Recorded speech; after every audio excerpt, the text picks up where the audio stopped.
And Matt with his hat reminded me that it was indeed St. Patrick's Day, which I'd forgot. Being Irish, I totally forgot that. So this is called Cúisle Macree, which means pulse of my heart. My favourite Irish word is an archaic Irish word. It's called Ullastraw. Does anybody know what Ullastraw means? It's a city. No. Ullastraw is the day before yesterday.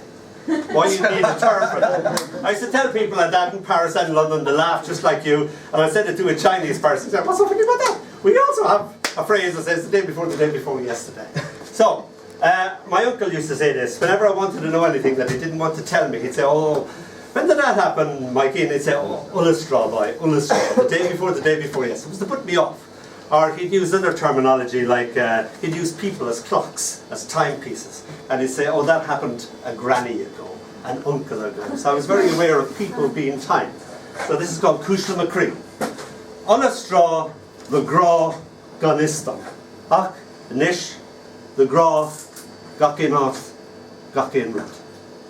The day before yesterday, your love unknown to me. Now, your love, everything, everywhere. Thank you. Keeping with a slightly Irish theme, I was reading Frank O'Connor's book on early Irish poetry, which found me wandering around the fragments of the 9th century when David Bowie's death came on Facebook, and I thought, surely that can't be.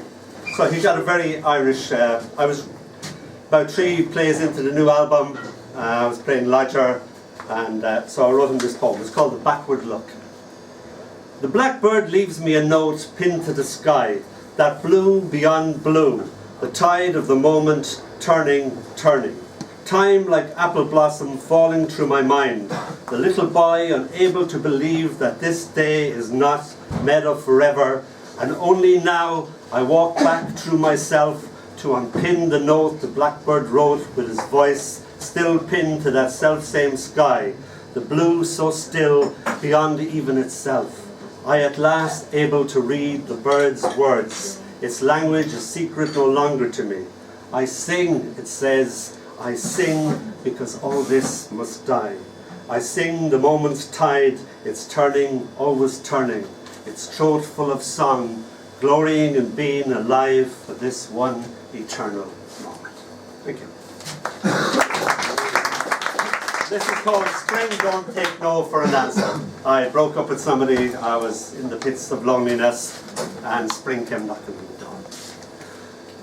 door. Okay, shouted Spring. I know you're in there. Spring had the house surrounded. It had trees stationed all about my abode, aiming their apple blossoms straight at me. Already their perfume had invaded the room. I had turned into the incredible sulk, sunk into a blue funk there was to be no escape from. Even my reflection wouldn't look at me. Okay, shouted Spring again, just look out your window. Surely you can see you don't stand a chance. I couldn't help myself, I gave a panicked glance. Platoons of daffodils waiting to charge the house, yelling in yellow. Okay fella, this is your last chance, I'm going to count to 10. Alright, it's a fair cop, I'll come quietly. I kicked open the door, hands held above my head. The trees had me cornered, the sun had me blinded. Happiness, sheer bloody happiness, grabbed me by the heart. Okay, kid, easy now, easy. Spring soothed me. Everything's going to be okay, okay? I sobbed on his shoulder, threw my despair away. Thank you. Abandon. This is called Donc, je suis, je pense. Therefore I am. It was when I awoke, I realized I had vanished and been replaced by an almost perfect copy of myself. All that day I kept trying to catch myself out, or rather the copy, but the copy kept getting the better of me. That night I patiently waited for the copy to fall asleep before shamefacedly I snuck back into the real me. Now what was that all about, I thought, but this day I still can't figure it out. Thank you.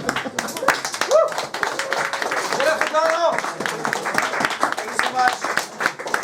And thank you also for reminding us of this wonderful holiday.